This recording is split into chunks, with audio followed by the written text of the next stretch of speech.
শুভেন্দু অধিকারী এই মুহূর্তে আলোচনার কেন্দ্রবিন্দুতে। আর হবে নাই বা কেন? রাজ্যে পালা বদলের পর মুখ্যমন্ত্রীর পদে শপথ নিয়েছেন শুভেন্দু। এই প্রভাবশালী রাজনীতিবিদ তৃণমূল কংগ্রেসের সুপ্রিমো মমতা ব্যানার্জিকে তারই বিধানসভা এলাকায় পরাজিত করেছেন। দায়িত্ব গ্রহণের পরই শুভেন্দু অধিকারী সময় নষ্ট না করে নির্বাচনের সময় জনগণের কাছে দেওয়া প্রতিশ্রুতি পূরণে উদ্যোগী হন। মুখ্যমন্ত্রী হিসেবে শপথ নেবার ৪৮ ঘন্টার মধ্যে তিনি ১ ডজনেরও বেশি সিদ্ধান্ত গ্রহণ করেছেন। শুভেন্দুর উদ্দেশ্য বিগত ১৫ বছর রাজ্যে তৃণমূল কংগ্রেস শাসনকালে যে ক্ষতি হয়েছে তার প্রতিকার করা। শুভেন্দু অধিকারী যে ১৪টা সিদ্ধান্ত নিয়েছেন সেই বিষয়ে আপনাদের জানাই। সিদ্ধান্ত ১, রাস্তায় নামাজ এবং লাউড স্পিকারের নিয়ন্ত্রণ। রাস্তা বা খোলা জায়গায় নামাজ পড়া বন্ধ থাকবে, লাউড স্পিকারের ব্যবহার নিয়ন্ত্রণ করা হবে, পাথর ছোড়ার ঘটনায় কঠোর ব্যবস্থা নেওয়া হবে। সিদ্ধান্ত ২, ভোট পরবর্তী হিংসার মামলা পুনরায় খোলা। ২০২১ বিধানসভা নির্বাচন এবং ২০২৩ পঞ্চায়েত নির্বাচনের পরের হিংসার মামলাগুলো আবার খোলা হবে। আগের সরকার যেসব মামলা বন্ধ করেছিল সেগুলো নতুন করে তদন্ত হবে। সিদ্ধান্ত ৩, নিহত বিজেপি কর্মীদের জন্য বিচার। গত ১৫ বছরে নিহত ৩১২ জন বিজেপি কর্মীর পরিবারের জন্য ন্যায় বিচারের ব্যবস্থা করা হবে বলে দাবি। সিদ্ধান্ত ৪, সাম্প্রদায়িক হিংসার ঘটনায় কঠোর আইন। যেসব ব্যক্তি সাম্প্রদায়িক হিংসা ছড়িয়েছে তাদের বিরুদ্ধে জামিন অযোগ্য ধারায় মামলা হবে। পুলিশকে আরও স্বাধীনভাবে কাজ করার নির্দেশ দেওয়া হয়েছে।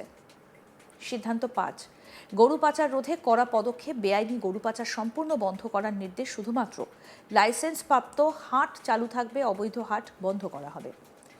সিদ্ধান্ত ৬, সিন্ডিকেট এবং অবৈধ খনির বিরুদ্ধে অভিযান। জেলা ও ব্লক স্তরের সিন্ডিকেট নেটওয়ার্ক ভেঙে দেবার নির্দেশ। অবৈধ খনন বন্ধ করার পরিকল্পনা নেওয়া হয়েছে। সিদ্ধান্ত ৭, সীমান্তে বিএসএফ এর জন্য জমি হস্তান্তর। ৪৫ দিনের মধ্যে সীমান্ত নিরাপত্তা বাহিনী বিএসএফকে জমি দেওয়া হবে। সীমান্তে বেআইনি অনুপ্রবেশ রোধ করাই লক্ষ্য। সিদ্ধান্ত ৮, অপরাধীদের নিরাপত্তা প্রত্যাহার। যাদের বিরুদ্ধে অপরাধের অভিযোগ আছে তাদের সরকারি নিরাপত্তা তুলে নেওয়া হবে।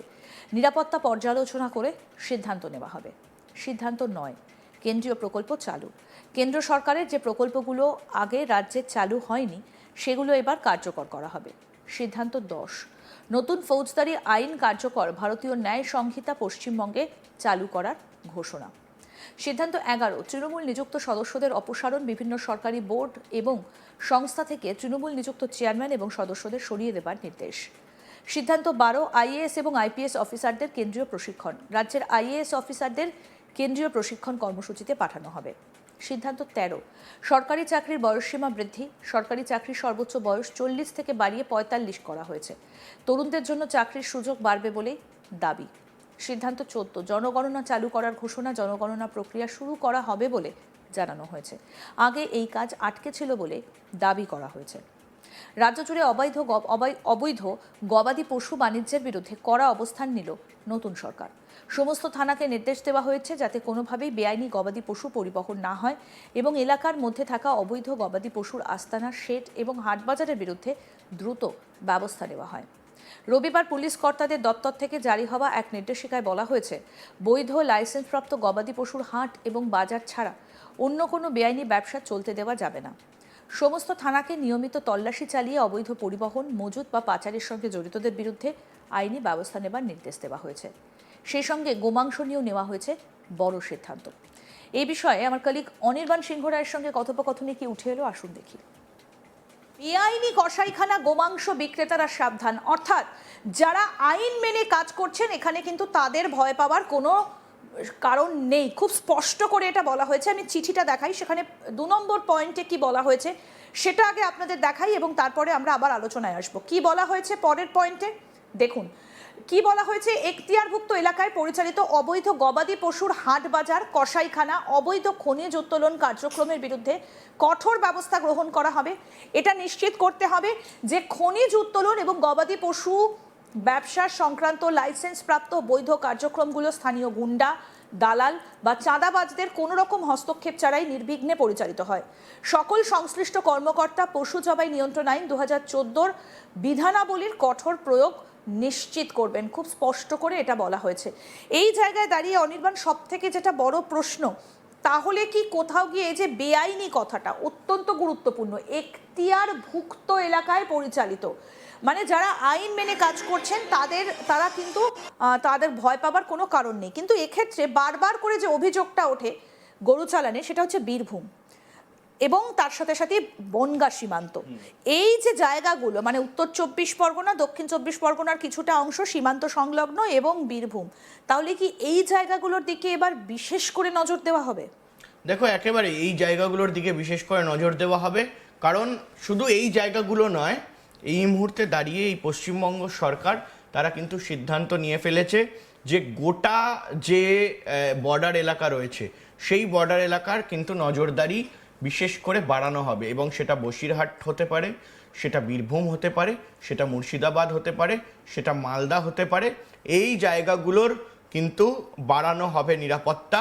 এবং শুধু তাই নয়, এই মুহূর্তে দাঁড়িয়ে স্পষ্টত প্রথম দিন যে সরকার দায়িত্ব নিয়েছিল, সরকারের তরফ থেকে বলা হয়েছিল যে বর্ডার রয়েছে, অর্থাৎ যে বর্ডারে ফেন্সিং নেই, পশ্চিমবঙ্গ এবং বাংলাদেশের যে বর্ডার, সেই বর্ডারে স্পষ্টত ফেন্সিং করার জন্য জমি জায়গা দেওয়া হবে এবং আগামী ৪৫ দিনের মধ্যে সেই জায়গা হ্যান্ডওভার করে দেওয়া হবে কেন্দ্রীয় সরকারকে, এবং কেন্দ্রীয় সরকার কিন্তু সেখানে ফেন্সিং শুরু করবে। অর্থাৎ ফেন্সিং ছাড়া, যেমন ফেন্সিং রয়েছে ইন্ডিয়া পাকিস্তান বর্ডারে, তেমন কিন্তু ফেন্সিং এই মুহূর্তে বাংলাদেশ বর্ডারেও থাকবে। কোনো একটা জায়গা থাকবে না যেখানে ফেন্সিং ছাড়া বর্ডার থাকবে। অর্থাৎ স্পষ্টত এই যে গরু পাচার থেকে শুরু করে বিভিন্ন জিনিস পাচার এবং অবৈধ যে অনুপ্রবেশ, সেই অনুপ্রবেশকে আটকানোর জন্য, সেই গরু পাচারকে আটকানোর জন্য কড়া পদক্ষেপ নিতে চলেছে কেন্দ্রীয় সরকার এবং তার পাশাপাশি পশ্চিমবঙ্গের এই বিজেপি সরকার।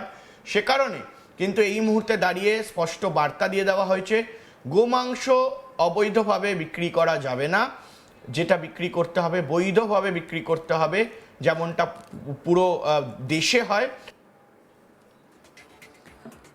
শুভেন্দু অধিকারী রাজ্যের মুখ্যমন্ত্রী একাধিক সিদ্ধান্তের কথা জানিয়েছেন এবং একাধিক সিদ্ধান্ত নেওয়া হয়েছে। তার মধ্যে অত্যন্ত গুরুত্বপূর্ণ, ইতিমধ্যেই একটা চিঠি প্রকাশ করা হয়েছে। শুভেন্দু অধিকারী এই মুহূর্তে একেবারে আলোচনার কেন্দ্রবিন্দুতে।